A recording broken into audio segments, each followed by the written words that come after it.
Good evening, ladies and gentlemen. We are tonight's entertainment.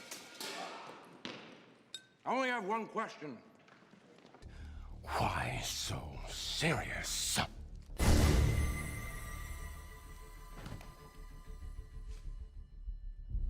I met with Heath, and he really seemed to relate to what I was talking about. He seemed to understand how this character could be extraordinarily frightening and fresh and different than anything that had been done before. And Heath was just ready to do it. He was ready to do something that big. I really loved Batman Begins, and the Joker, the character of the Joker, was just too good to turn down. I've said this before, but if Tim Burton was doing The Dark Knight and asked me to play the Joker, I wouldn't have taken it. To touch what Jack Nicholson did in Tim Burton's world would be a crime. And so when Chris came to me, and I knew how Chris was, he'd already set up the world for me. I'd seen what world it was that I would be playing in.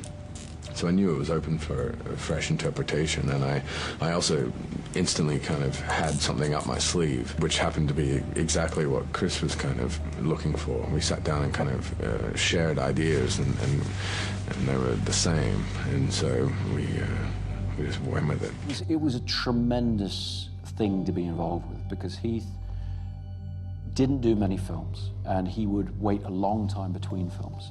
As he put it to me, he would wait until he felt he needed to go out and do something else. Like, he really would wait until he was hungry. He'd wait a little bit too long on purpose so that he'd be so desperate to do it. The biggest challenge in dealing with these three movies was definitely taking on these icons. I mean, these are characters who've been beloved for decades, and they've been reinterpreted and worked on by great artists and writers and other filmmakers, over the years. And so that's very frightening, because you're saying, okay, I'm going out there and I'm saying, I've got a version of this that's going to be different. I've got a version of this that is worthwhile. Then you've got to really deliver the goods on that. And that's been the biggest challenge for everybody involved with the films, I think, from the technicians to the actors and so forth. Heath and John Caglione, as makeup artist, and myself are trying to figure out a way to take the clown makeup but make it more threatening somehow, more real world. I mean, I showed Heath Francis Bacon paintings, sort of looked at these great canvases, the way you'd smear the faces, the paint of the faces, and make these very bizarre, blurred sort of distortions, as if the paint is running on the canvas or smeared across it. And Heath, together with John Caglione, his makeup artist, they really managed to put together a great texture for that, and it degrades through the film.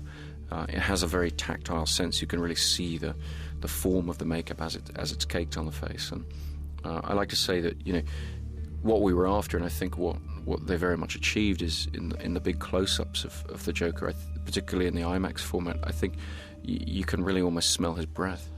And then the thing Heath had figured out is, he said he wanted to have John design it, and then at least once or twice in prep apply the makeup himself, as the character would. And figured we'd just get something from that about how that would work. And of course the thing we got for it is, if you watch the film, he's got traces of makeup on his fingers the whole time, because as he would. And so we would experiment with pieces of it. What would the shoes be? I think the shoes were actually the first thing that Lindy found that Heath was like, no, those are exactly the right shoes. This wall is the sort of conglomeration of all the images that we started out with. I wrote there Terence Stamp, Bill Wyman, Iggy Pop, Adam Ant, Keith Richards. This is a sort of, like an amalgam of shirt fabrics and ties. Everything with a little bit of edge and a bit of jagginess. And these are his colour, different colours, kind of safely going towards a really black purple, and then thinking, no, we've got to do it, come back here to the purple, The vanity, the peacock aspect, particularly with the Joker, it was very important that we somehow bury that. And the way we did it is, the clothes are flamboyant. We looked to begin with it, could he just not have the purple suit? Could he not have the green hair? Could it be, something more pedestrian, more everyday? And once you strip away those elements of the iconography, it's not the Joker anymore, we found. And so we wound up building back towards this quite flamboyant character. But the way in which we chose to bury it is to have that anti-dandy, if you like, that you get from the sort of punk sensibility, this idea that the clothes are grubby and degraded, as if he wears the same thing the whole time, you know, as if he's been out all night, never takes his clothes off, never washes, and he just sleeps that way and probably smells absolutely appalling. That, to me, was a way of creating the texture of somebody who, in a sense, doesn't care about their appearance, even though, in fact, obviously, there's a great style with which they put themselves together. He would sneak up on something, and so you couldn't really sit there and go, okay, today you're going to do the Joker. You're going to show me what it's going to be. You know, you had to sort of say, okay, why don't we read this scene? Don't act it, we'll just read it. And then, you know, we'd read it with Christian, and then there'd be a line or two where you just heard him doing something with his voice that was a little different, whatever, but nothing too... You throw in a little bit of a laugh or a little bit of... But never kind of saying, okay, this is it. And so the hair and makeup tests we did, which we filmed on 35mm and everything, they were his chance to start exploring that. And, you know, Wally would light some stuff for him, we'd get the handheld camera out, whatever, and he would try the coat on, try different knives, different weapons, and all that, and start to move with it. He'd sort of give me hints about what he was going to do, and we'd talk about it a bit, and I would try and be an audience for him, or sort of gauge with him, you know, what he was doing. But a lot of it was about unpredictability, and I think he wanted to play his cards a little closer to the chest, so he would very gradually reveal to me the voice and the way, you know, he was going to do things and all the rest, but not in one go, like, oh, here's the Joker.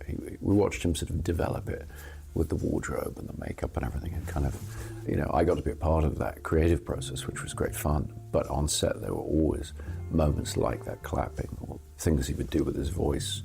His voice was so unpredictable. He created this bizarre pitch that I've seen a lot of people try to imitate since, but you never quite knew whether he was going to go high or whether he was going to go low. You never knew what that guy was going to do, and that was what was terrifying about it.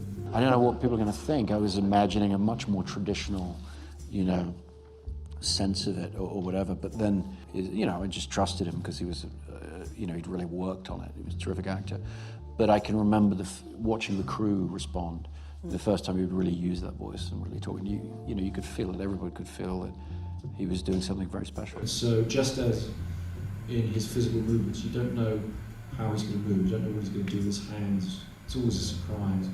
It was really amazing to sort of find the character because of the Joker, and he understood this. It's so much about the appearance of the character. Cinema acting, film acting has gone through various phases. You know, and if you think about the more external acting of Olivier or Charles Lawton, or, you know, that then becoming the sort of method, and you get Brando and then, you know, De Niro and Pacino and everything, where it all becomes internal. But Heath was one of younger actors today, and Tom Hardy is another one I work with, where the two things kind of come together. So there's an interior process that goes on, and Heath was very diligent about figuring that out. But he's also thinking about how the props and the costume are going to affect the movement, the walk. There's an external sense that harkens back to almost silent films. Right from when he's standing on that street corner, there's a particular aspect to him. It's like Buster Keaton or something. There's a physicality that is telling you a lot about the character. So far, it's definitely the most fun I've had with any character. It's just out of control. He has no empathy. He's a sociopath, psychotic, mass-murdering clown, and I'm just thoroughly enjoying it. Like, it's exceeded any expectations I've had. If you can show a scale of destruction and random, terrifying destruction that the character of the Joker is prepared to unleash, and if you can continually kind of hammer this with the audience over the course of the story, you reach a point where you really don't know what's possible, what's not possible, what's allowed in this story and what's not allowed in this story. And I think that makes the Joker become a very, very unpredictable character. I think at times you really do feel he's prepared to do absolutely anything. So that the physicality of the story is all geared towards getting to a point near the end of the movie where you're actually concerned that the whole city will go down. You're actually concerned that this guy is going to completely destabilize that society. It doesn't really have an arc to the Joker. This is not the origin of the Joker, this is the rise of the Joker. he cuts through the movie like the shark in Jaws or something like that. I think Heath has done an incredible job in the film, and what's important to me and what's been gratifying about this process so far is people are watching the film and they're getting the performance in the way that Heath intended. And I felt that to be my responsibility in putting the film together. So I'm very, very gratified, that people are seeing just the great work that he put into this character. I think it's an extraordinary piece of acting.